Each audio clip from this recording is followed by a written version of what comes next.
respected Principal Sister Mercy Joseph, respected dear sister, and all my dear colleagues.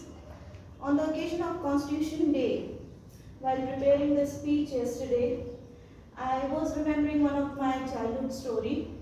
The moral of the story was that if you break one stick, it will break easily. But if you will take several sticks together, bind it with a rope, and then you try to break it, it won't break.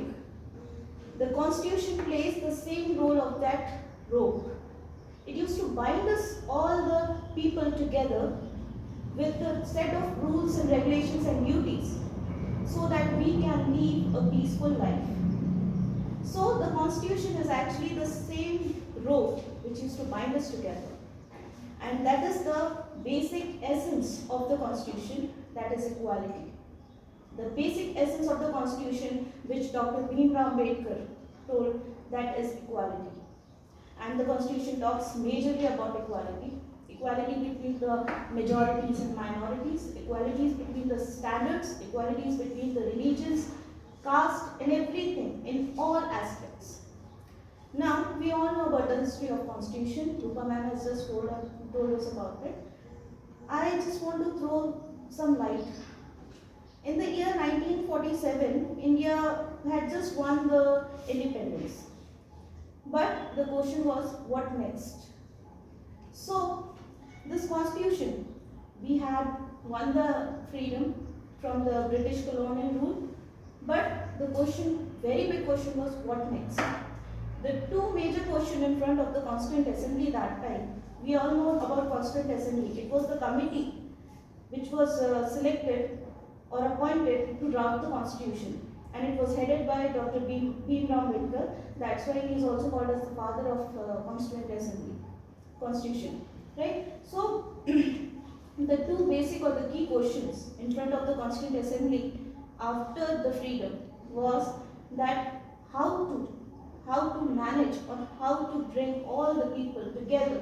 Such a diverse country, such a big diverse country, diversity in everything you can see, even in the physical features, even in the people, between the people, any kind, any aspect you see, you will see that India was a diverse country. So it was a very big task in front of the Constituent Assembly, that how to bring them all together. And the second key point was that, okay, we have taken the freedom now, we are free now. How to bring India to cope up with the world? How to bring India globally? That was the second key point or key question in front of the Constituent Assembly, right? And that became the major way to answer about the Constituent Assembly. How Constitution, why Constitution was prepared to answer these two major questions. Okay? Rest of the things, I know that we all know that in the year 2015, Narendra Modi, our respected Narendra Modi sir, and he declared that it was the 125th birthday of Dr. Bhimrao Ambedkar. So on this day, on that day, our president, our prime minister decided that 26 November we will be celebrating the Constitution Day every year. So on that basis, it is the 6th anniversary of the Constitution Day, right? Okay. Now, my question in front of you, we all are teachers belonging to the educational institution, right? So my question in front of you, that we know that Constitution is a set or a collection of rules and regulations and rights and duties. So I want to ask that who is going to ensure that the Constitution inherited by the future generation is not only the rights but also in terms of duties? Who is going to ensure, who will be the watchdog himself, that who will ensure that the coming generation will inherit only the rights, not the duties, or only inherit the duties, not the rights? What happens is all the time that whenever a clash or a fight happens, we always used to say, "Ye mera adhikar hai." Right? That means we understand Constitution has given us the right. But why we forget all the time our duties? That also has been provided by the Constitution. Why it is needed?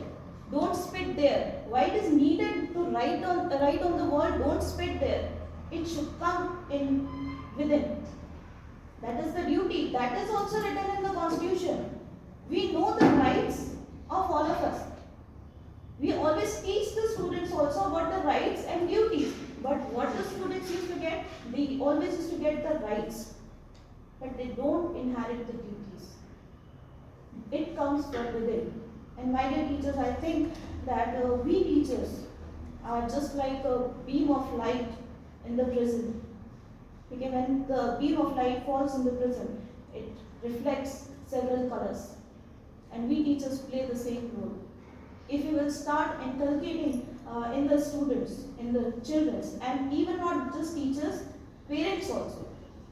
If you will start inculcating, let them learn the duties also, not just the rights, but the duties also. Then only we can lead a peaceful and a happy life. With these words, I would like to conclude by saying, India has seen several enemies and differences. So, one of the very beautiful lines said by Allama Iqbal, he said, कुछ बात है कि हस्ती मिटती नहीं हमारी, कुछ बात है कि हस्ती मिटती नहीं हमारी, सदियों रहा है दुश्मन दौरे ज़माना हमारा। कई सालों से पूरी दुनिया जो है हमारी दुश्मन रही, फिर भी हमारी जो स्ट्रेंथ है, हमारी जो पावर है, वो कभी मिटती नहीं। That is the basic essence of Indians. That's the basic essence of Indianism actually. Thank you so much.